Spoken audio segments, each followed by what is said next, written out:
Di ko maintindihan kung may iniwan at iniwan ng paulit-ulit. At may nag-iisa,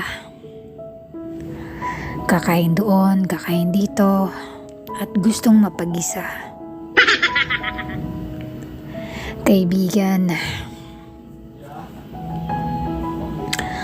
kung iniwan ka ng partner mo na walang dahilan at maayos naman ang iyong pagsasama, isa lang ibig sabihin nan. Yung kasama mo hindi makontento,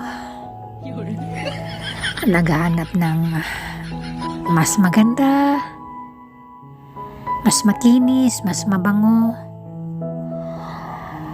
or dalawa lang naman ang ugali ng isang lalaki. Hindi makontento, or sadyang may attitude talaga. Manggagamit ba?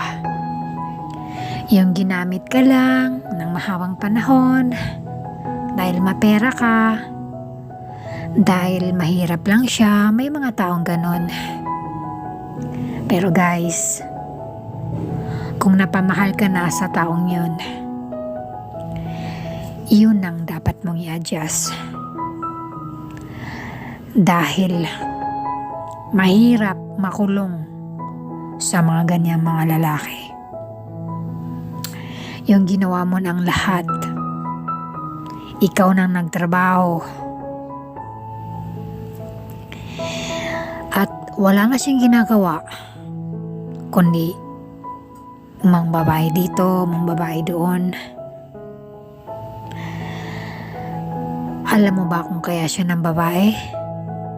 Wala ka sa bahay, nasa trabaho ka. Hindi mo alam ang ginagawa niya sa bahay.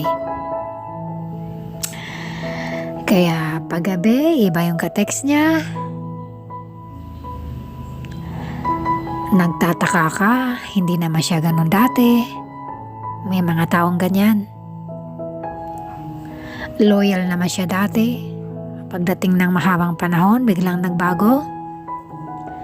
Normal sa mga lalaki yan. Ngayon, maswerte na lang ang mga babaeng nakakakita ng forever. Dahil kalalasan sa mga relasyon ngayon,